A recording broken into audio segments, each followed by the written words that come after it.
Welcome back to Bind EduTech, and we were discussing about some essay type answers, long type answers, जिसमें कि पहला question जो सबसे easy है वो हमने लिया है character sketch of Jack.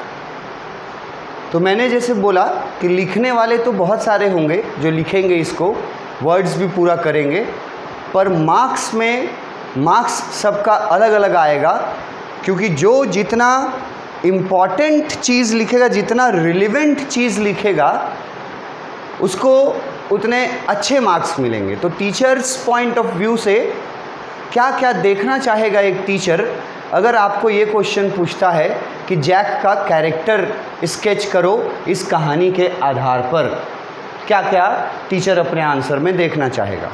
First sentence, Jack is the protagonist of the story. अब प्रोटैगोनिस्ट वर्ड कोई नया वर्ड नहीं होना चाहिए क्लास 12th के स्टूडेंट्स के लिए। प्रोटैगोनिस्ट ये वर्ड नया वर्ड नहीं होना चाहिए, लेकिन फिर भी अगर आप नहीं जानते हैं तो मैंने लिख दिया है ब्रैकेट में कि प्रोटैगोनिस्ट बोला जाता है मेन कैरेक्टर या सेंट्रल कैरेक्टर को, कहानी के मुख्य किरदार को। तो जैक का कैरेक्टर स्केच बताने का जब शुरुआत किए तो पहला चीज़ क्या बताए कि जैक इस कहानी का प्रोटैगोनिस्ट है। अब ये बात अगर कोई नहीं बताएगा, कोई स्टूडेंट पूरा आंसर लिख देगा और ये बात का कहीं जिक्र ही नहीं करेगा कि जैक ही इस कहानी का मेन कैरेक्टर है, तो टीचर्स उसका मार्क्स काटेंगे ना। जबकि शुरुआत ही इस सेंटेंस से मैंने किया कि ही इज़ द, जिसके बारे में कैरेक्टर स्केच, जिस कैरेक्टर के बारे में आप बोल रहे हैं करने के लिए, उस कैरेक्टर, वही कैरेक्टर जो है वो इस कहानी का सेंट्रल कैरेक्टर है। तो सबसे पहले पहला लाइन में प्रोटैगोनिस्ट वर्ड अगर आप जानते हैं, याद रख सकते हैं, लिख सकते हैं, इट्स वेरी गुड। अदरवाइज़ नहीं जानते या नहीं लिख सकते या आपके लेवल से बाहर का है तो आप मेन कैरेक्टर या सेंट्रल कैरेक्टर लिख सकते हो उसकी जगह पर। फ़र्क यहाँ पड़ता है मार्क्स में। तो पहला बताए कि Jack is the protagonist of the story, should wizard hit mommy. इस कहानी का प्रोटैगोनिस्ट है जैक, जिसका कैरेक्टर के बारे में लिख रहे हैं हम लोग। The story examines the issue of parenting. अब ये की पॉइंट है कि ये कहानी शुड विज़ार्ड हिट मॉमी, इसमें क्या बताया गया है, क्या एक्सप्लेन किया गया है। ये कहानी आपको क्या बताता है, तो यहाँ है keyword the issue of parenting. कि पेरेंटिंग मतलब समझ गए ना, पेरेंट्स, पेरेंटिंग। तो पेरेंट्स को अपने बच्चों को ग्रो करते वक्त, अपने बच्चों के जन्म से लेकर के अपने बच्चे के जैसे जैसे उसकी उम्र बढ़ती जाती है, तो वो लोग अपने बच्चे के साथ कैसा बिहेव रखते हैं या क्या उनको सिखाते हैं, इस काम को ही पेरेंटिंग बोला जाता है। तो पहला कीवर्ड था हमारा प्रोटैगोनिस्ट, जैक प्रोटैगोनिस्ट है। दूसरा कीवर्ड है हमारा कि इस कहानी में पेरेंटिंग के इश्यूज़ पर डिस्कस किया गया है। पेरेंटिंग के इश्यूज़ पर कि क्या क्या प्रॉब्लम्स आते हैं पेरेंट्स को अपने चाइल्ड के ग्रोथ के समय। तो पेरेंटिंग इश्यू ये सेकंड कीवर्ड हुआ। उसके बाद the adult tendency to quell the questioning mind of a child, ये नेक्स्ट की पॉइंट है। पहला की पॉइंट कि प्रोटैगोनिस्ट थे, दूसरा की पॉइंट कि इस कहानी में बताया गया है कि पेरेंटिंग के दौरान क्या क्या इश्यूज़, क्या क्या प्रॉब्लम्स फेस करने पड़ते हैं, और ये इस कहानी में ये भी बताया गया है कि जो पेरेंट्स होते हैं, एडल्ट मतलब यहाँ पेरेंट्स हुए, कि जो पेरेंट्स होते हैं उनमें क्या टेंडेंसी देखा गया है। टेंडेंसी मतलब समझते हो? टेंडेंसी मतलब अक्सर देखा गया है कि पेरेंट्स जो हैं वो अपने बच्चों के क्वेश्चनिंग को क्वेल करते हैं। देखो कीवर्ड, मार्क्स बढ़ाने वाला वर्ड बता रहे हैं हम, क्वेल, QUELL। ये सब नहीं लिखेगा, जिसको पता रहेगा वही ना लिखेगा। क्वेल का मतलब क्या होता है वो भी मैंने लिख दिया है, अगर क्वेल ना याद रहे तो ओवर पावर और ओवरकम, इसका मतलब ये निकल रहा है ना कि जो पेरेंट्स होते हैं, जो एडल्ट्स होते हैं, वो क्या करते हैं कि उनके बच्चे जब अपने माइंड में आने वाले क्वेश्चंस पूछते हैं उनसे ग्रोइंग पीरियड में, क्योंकि जैसे जैसे ग्रो होता है बच्चे का दिमाग विकसित होता है, वैसे वैसे रीजनिंग, क्वेश्चनिंग, ये सब ग्रोथ, इन सब में ग्रोथ होना ये तो नेचुरल बात है। तो अक्सर ये देखा गया है कि पेरेंट्स जो हैं वो बच्चों के क्वेश्चंस को, बच्चे के दिमाग में अगर कोई सवाल आया है किसी चीज़ के बारे में, उसके क्वेश्चन को सेटिस्फाई करने के बजाय उसके क्वेश्चन को वो लोग क्या करते हैं, ओवर पावर और ओवरकम करते हैं। इसका मतलब हुआ कि उनके क्वेश्चन को टाल देते हैं। अगर आसान बातचीत बोलचाल वाले भाषा में मैं बताऊं आपको कि जो क्वेश्चंस पूछते हैं ना बच्चे, पेरेंट्स अक्सर क्या करते हैं, उनके क्वेश्चंस को टाल देते हैं या उनके क्वेश्चंस को दबा देते हैं। दबा देना मतलब समझ रहे हो, क्रश करना। उनके माइंड में जो कुछ सवाल उठते हैं, बहुत अक्सर ये देखा गया है, एग्जामिन किया गया है कि पेरेंट्स जो हैं, एडल्ट्स यहाँ पेरेंट्स को रिप्रेजेंट करता है, कि पेरेंट्स जो है अक्सर अपने बच्चों के माइंड में उठने वाले सवालों को क्या करते हैं, ओवर पावर करने की कोशिश करते हैं। मतलब ज़बरदस्ती उसको डांट के डपट के, उसके माइंड में जो सवाल आया है ना, उसको डांट के डपट के शांत करवा देंगे, उसका जवाब नहीं देंगे उसको। ये हुआ क्वेल का मतलब। क्वेल ये वर्ड देखो, अब अगर क्वेल वर्ड जो यूज़ करेगा बच्चा, और वो जो बच्चा ओवर पावर या ओवरकम यूज़ करेगा, इन बच्चों के मार्क्स में हो जाएगा फ़र्क। ये फ़र्क मैं बताना चाह रहा हूँ कि क्वेल वर्ड यूज़ किया, इसका मतलब ही है over powering and over coming. तो क्लास 12 के में हैं आप अगर, और आप इंग्लिश में 80s में या 90s में मार्क्स एक्सपेक्ट करते हैं, तो आपको ऐसे वर्ड्स, ये क्वेल जैसे वर्ड्स यूज़ करने पड़ेंगे अपने आंसर्स में। पहला पॉइंट हम रिपीट करेंगे, पॉइंट वाइज खाली याद रखना। सेंटेंस खुद बना लोगे अपने अपने औकात के अनुसार, जिसका जितना नॉलेज है इंग्लिश में।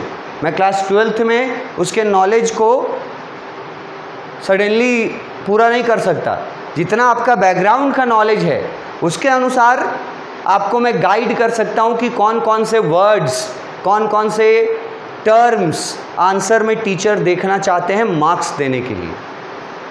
तो पहला वर्ड मैंने बताया प्रोटैगोनिस्ट, बताओगे तो टीचर मार्क्स देगा, ठीक है।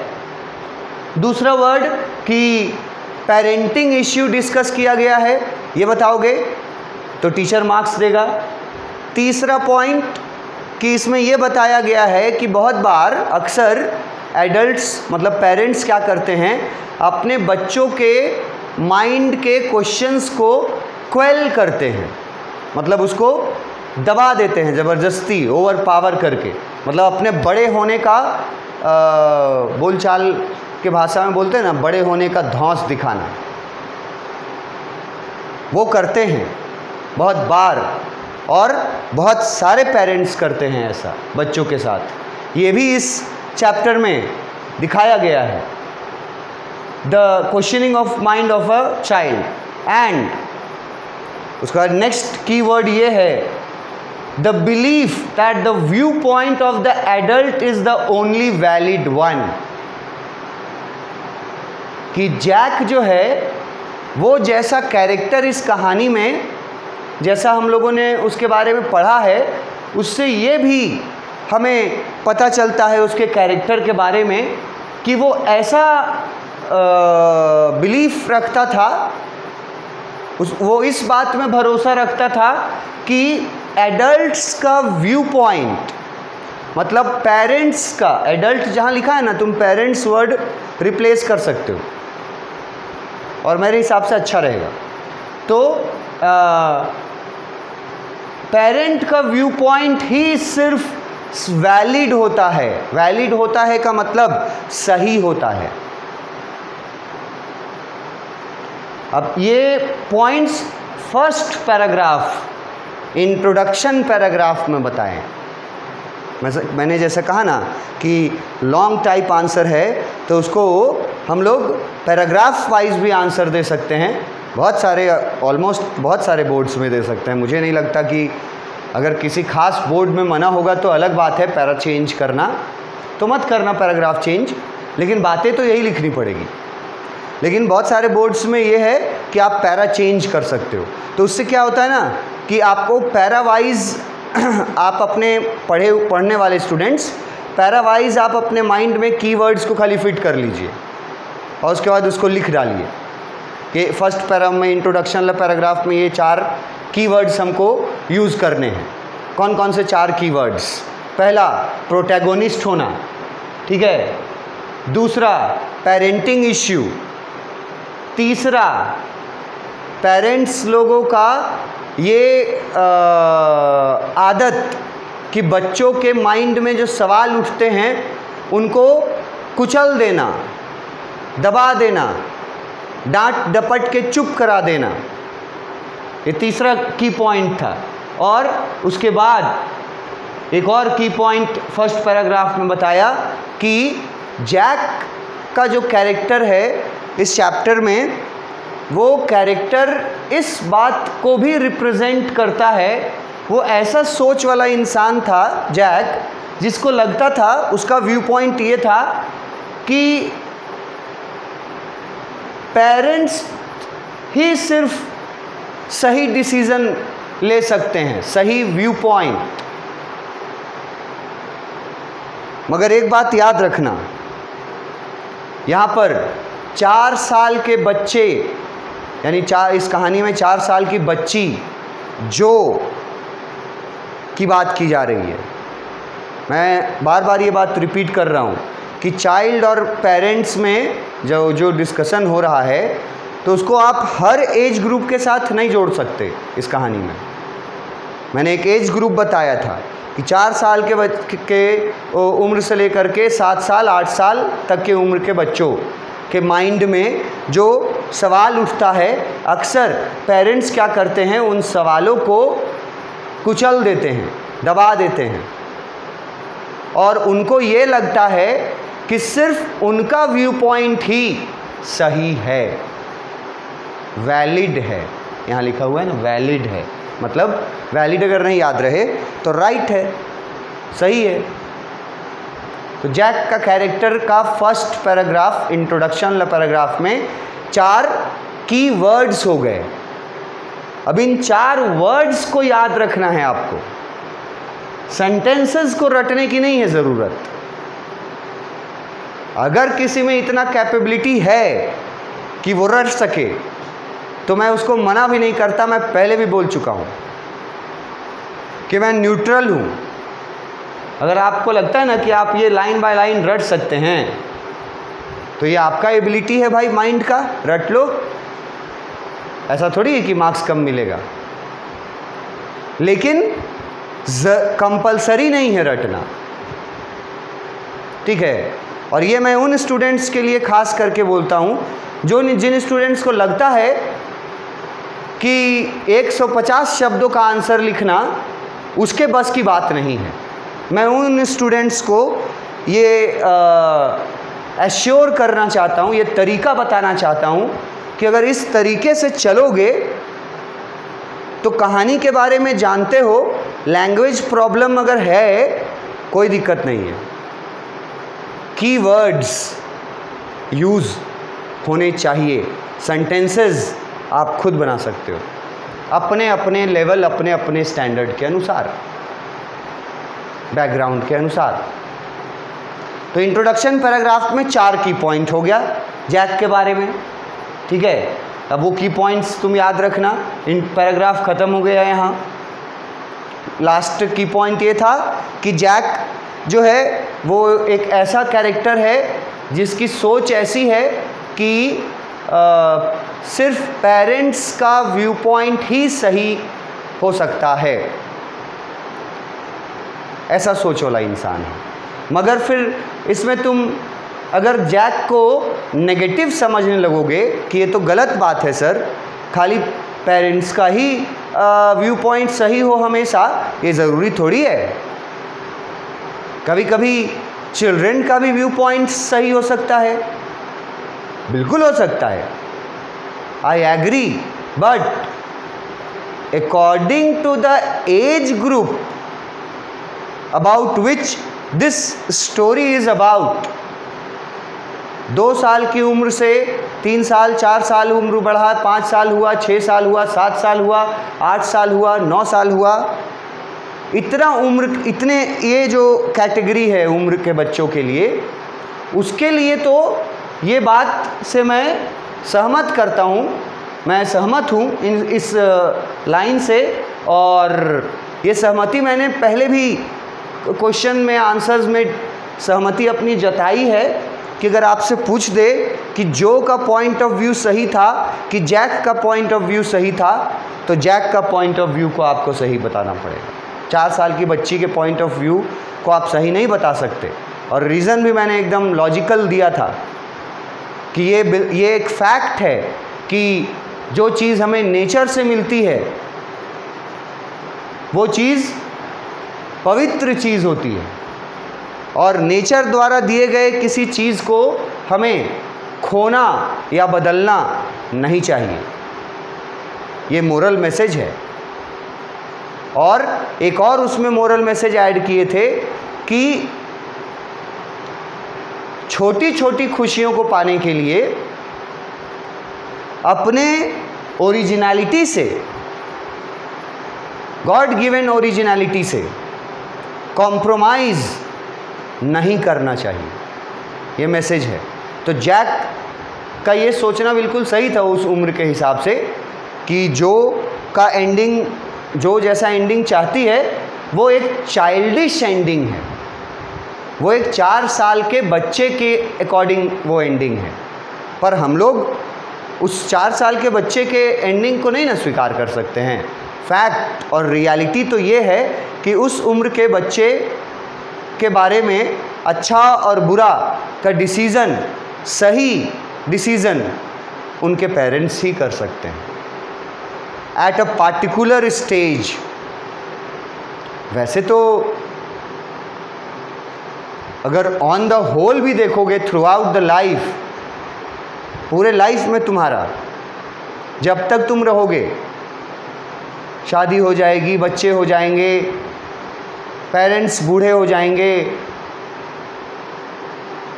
उसके बाद भी पेरेंट्स का तुम्हारे प्रति, मतलब अपने बच्चे के प्रति जो व्यू पॉइंट रहता है वो कभी गलत अपने बच्चे के लिए नहीं सोच सकते हैं।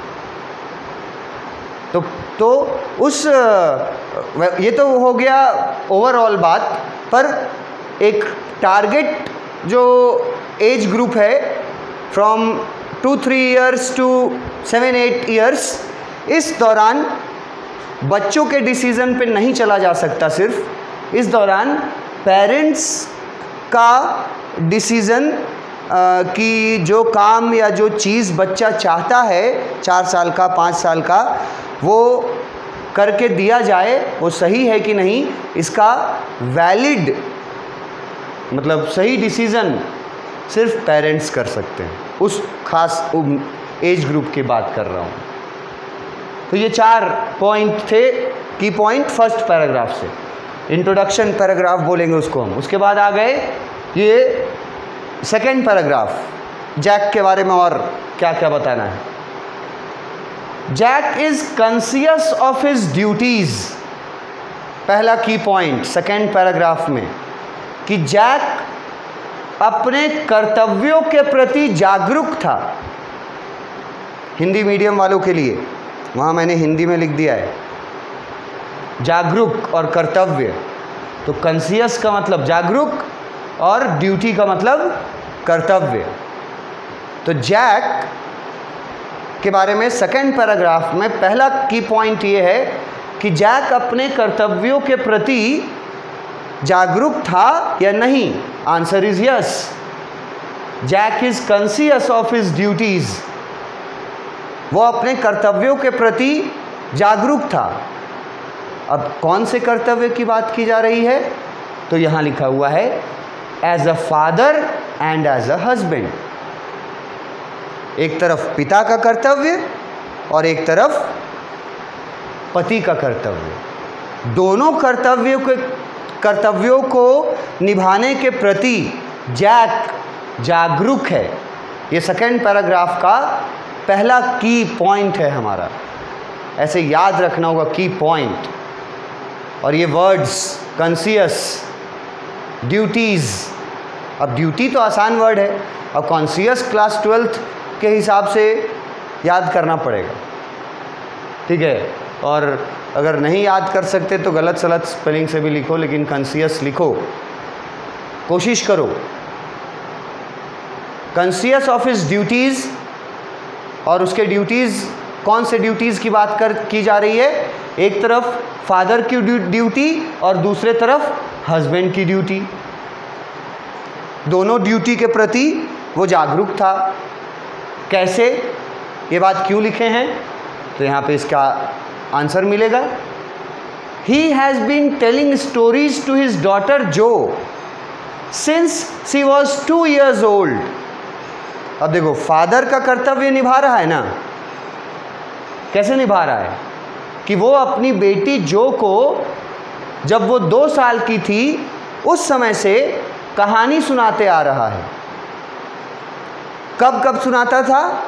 For Saturday nap and evening naps. Evening naps का मैंने मतलब आपको बताया है बेड टाइम को इवनिंग नैप्स बोला गया है। और सैटरडे एक स्पेशल था दिन, जिस दिन दोपहर में, दिन के समय थोड़ी देर के लिए बच्चों को सुलाते थे, जो को भी सुलाते थे और उसके भाई बॉबी को भी सुलाते थे, और उसके लिए कहानी सुनाता था जैक।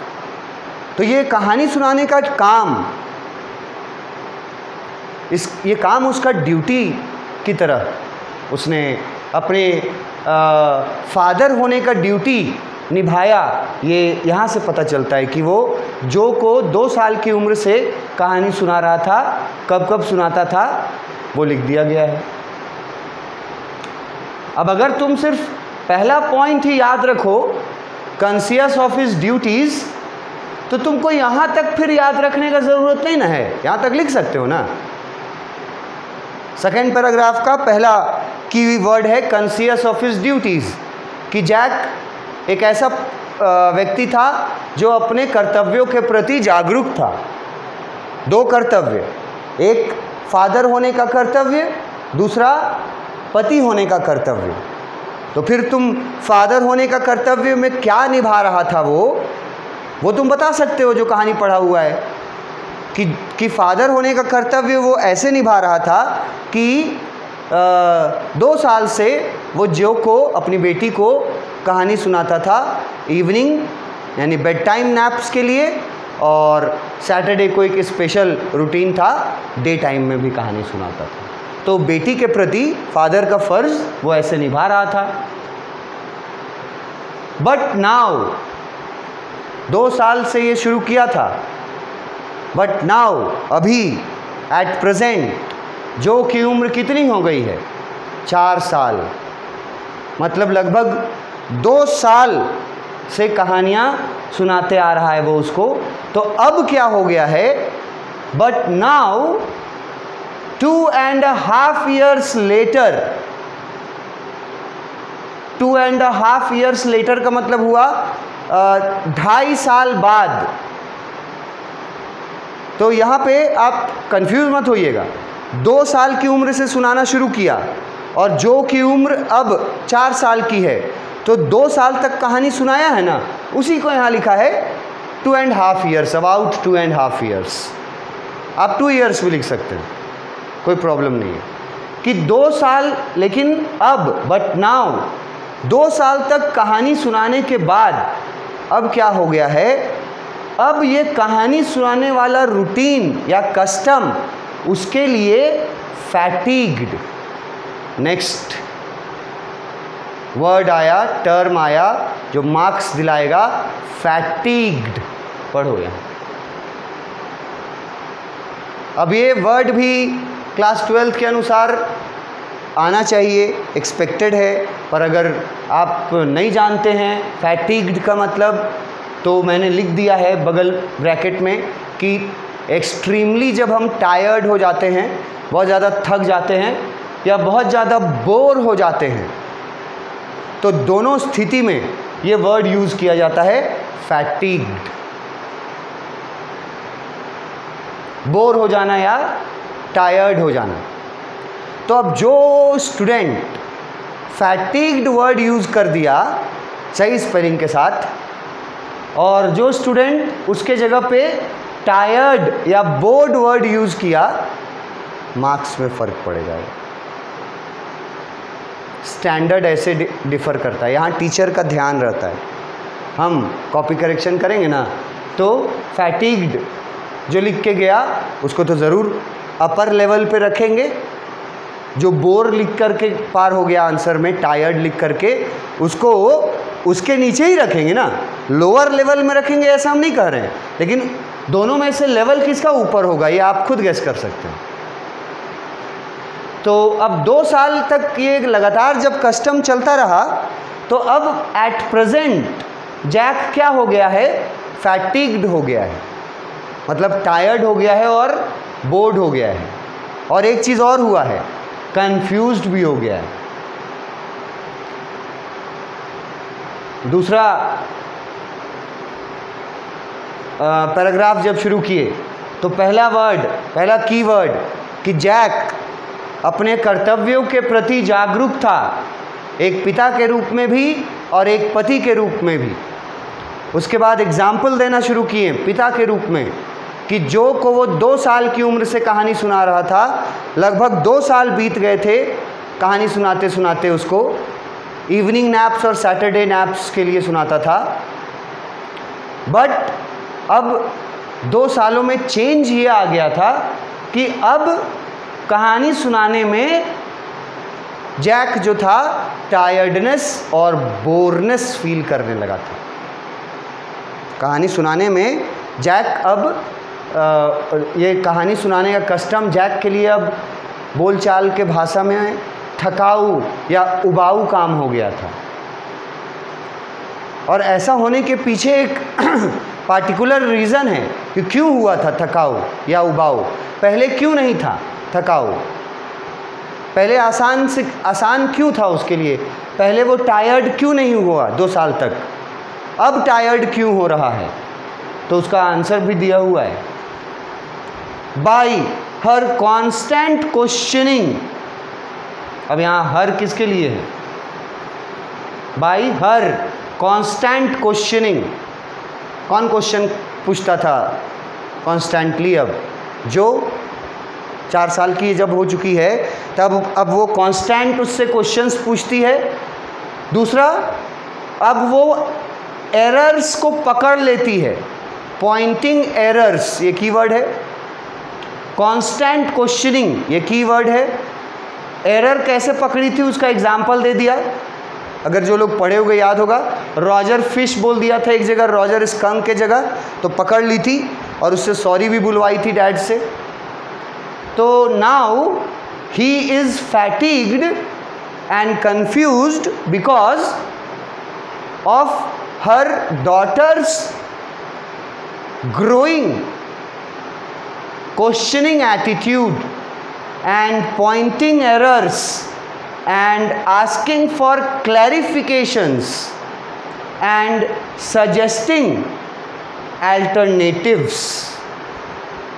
ये सारे कीवर्ड्स हैं, ठीक है। फैटिग्ड ये वर्ड जो आया ना, बोर्ड, तो ये बोर क्यों हो गया था इतने सालों में, उसके आंसर में ये सारे कीवर्ड्स हैं। क्योंकि अब क्वेश्चन ज़्यादा पूछने लगी थी, अब उसकी बेटी उसके गलती को पकड़ लेती थी और अब उससे उसकी बेटी क्लैरिफिकेशन चाहती थी। अब क्लैरिफिकेशन अगर नहीं समझते हो तो समझो कि किसी बात को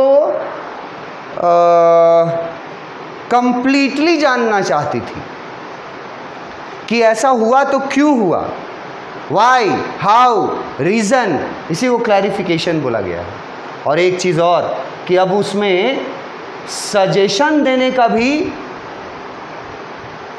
डेवलपमेंट हो गया था माइंड में, मेंटल ग्रोथ हो गया था उसका, कि अब वो सजेस्ट करने लगी थी अल्टरनेटिव्स। अब अल्टरनेटिव्स का मतलब मैंने यहाँ हिंदी में लिखा है विकल्प। अब जो लोग कहानी पढ़े हो वो लोग सोचो कि ये कहाँ से लिया गया, कि अब वो विकल्प भी सजेस्ट करती थी फादर से को कहानी सुनते वक्त।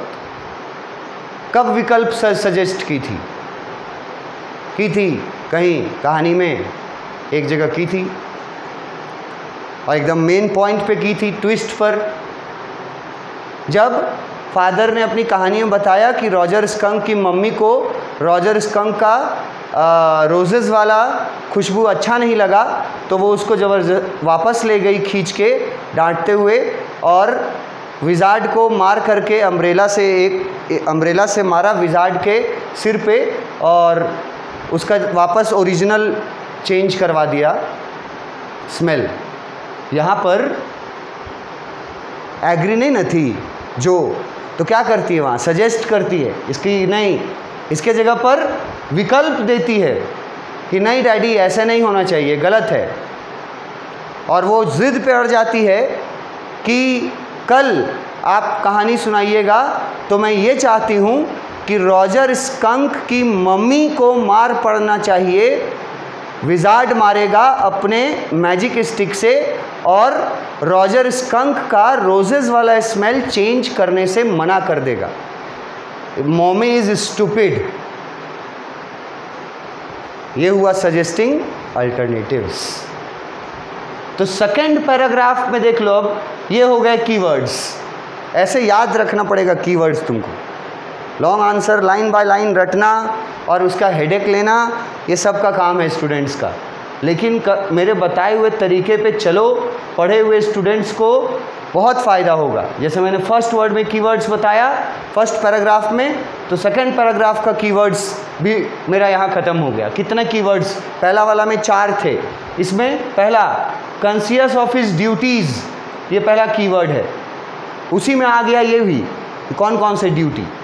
फिर उसी में आ गया कि बेटी के प्रति अपना ड्यूटी वो कैसे पूरा कर रहा था, क्या करके। फिर उसी में आ गया कि अब 2 साल तक अपना कर्तव्य निभाने के बाद अब वो कैसा फील कर रहा है कहानी सुनाने के दौरान, फैटिग्ड, ठीक है। और इसका रीज़न क्या है, रीज़न है कि अब क्वेश्चनिंग करने लगी है, एरर्स को पकड़ने लगी है, और क्या बोलते हैं उसको, एक्सप्लेनेशन मांगने लगी है। क्लैरिफिकेशन की जगह लिख सकते हो एक्सप्लेनेशन, हु, वाई, हाउ, ये पूछने लगी है। और सबसे बड़ी बात कि अब उसका इतना मेंटल ग्रोथ हो गया है 4 साल की उम्र में जो का, कि अब वो विकल्प भी सजेस्ट करती है अपने फादर को। तो कुल मिला के 2-3 कीवर्ड्स हैं इसमें पैराग्राफ में। और वो 2-3 कीवर्ड्स को अगर तुम याद रखो तो उन कीवर्ड्स को मिला करके आप एक अपना सेकंड पैराग्राफ लिख सकते हो खुद से, खाली कीवर्ड्स को यूज करके, और अच्छे मार्क्स मिलेंगे। तो अभी आंसर, और अभी 2 ही पैराग्राफ डिस्कस किए हैं, लॉन्ग आंसर है 150 वर्ड्स में आएगा, तो आंसर ख़त्म नहीं हुआ है, 2 पैराग्राफ डिस्कस किए हैं, ठीक है। तो इसको तुम लोग थोड़ा समझो कि मैं क्या बोल रहा हूँ, कि उन स्टूडेंट्स के लिए जिनको पूरा याद रहता है कहानी, लेकिन लैंग्वेज बैरियर के चलते वो पहले ही हिम्मत हार जाते हैं कि कैसे हम इतना रटेंगे, उन स्टूडेंट्स के लिए, पढ़े हुए स्टूडेंट्स के लिए, और वो स्टूडेंट्स जिनको याद है वो लिखते भी हैं और लेकिन एक्सपेक्टेशन से कम मार्क्स आते हैं, उनके लिए भी मैंने ये बताया ट्रिक कि कीवर्ड्स जो मैं बता रहा हूँ पैराग्राफ वाइज, उन वर्ड्स को आप यूज़ करो अपने पैराग्राफ में और देखो कि आपको आपका एक्सपेक्टेशन वाला मार्क्स मिलेगा। इस आंसर को कंटिन्यू करेंगे। तुम लोग फर्स्ट और सेकंड पैराग्राफ का कीवर्ड्स एक बार रिवाइज कर लेना। इस आंसर को कंटिन्यू करेंगे नेक्स्ट क्लास में। Thank you.